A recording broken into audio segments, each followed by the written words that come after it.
এবার একটি ফ্ল্যাশব্যাক আমরা দেখতে পাবো।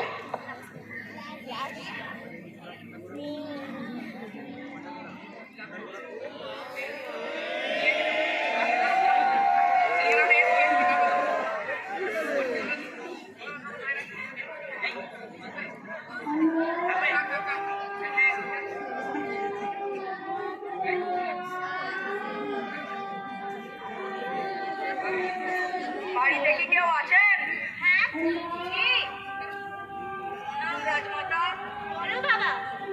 আমি অতি গরিব চাষি, বীজ কেনার জন্য আমাকে কিছু অর্থ দিয়ে সাহায্য করবেন? নিশ্চয়ই বাবা, নীলু বড়ই গরিব চাষি, যার মাঠে বীজ বোনার জন্য কিছু অর্থ সাহায্য চাইছে। ওকে 5টি মোহর দে তো, ওই সিন্ধুকের উপরেই রাখা আছে। ঠিক আছে, দিচ্ছি।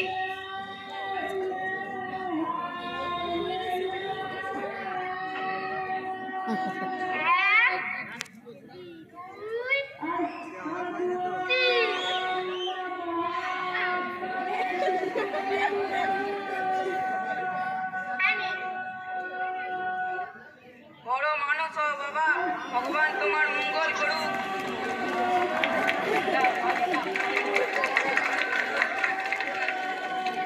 এখানে ফ্ল্যাশব্যাক শেষ হলো। এবার আমরা আবার বাস্তবে ফিরে আসছি।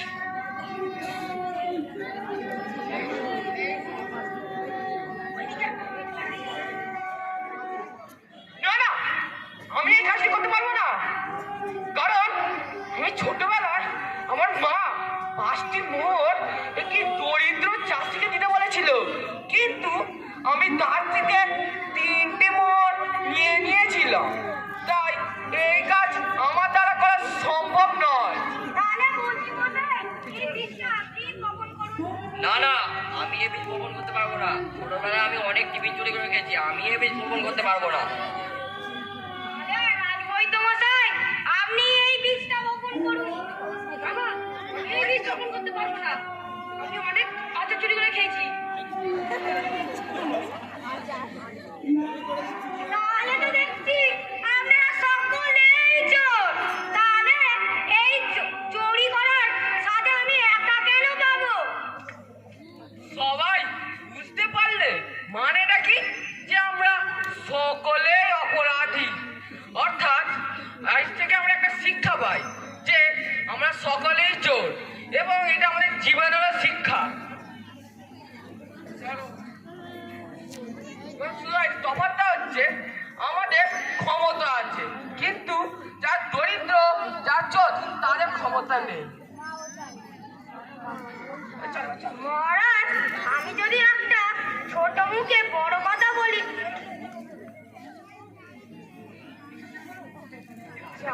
দৃশ্য শেষ হচ্ছে। এবার শেষ দৃশ্য রাজসভায়।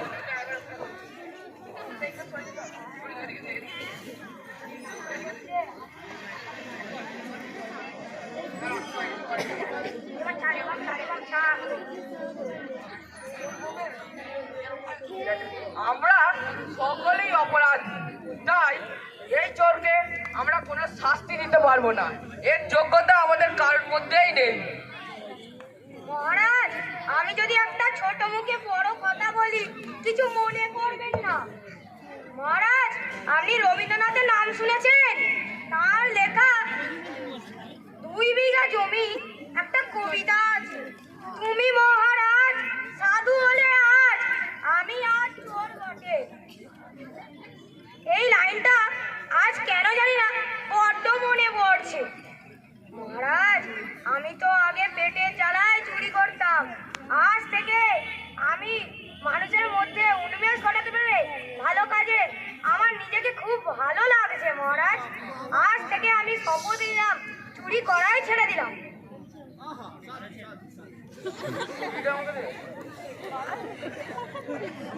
এখানেই নাটকটি সমাপ্ত হচ্ছে।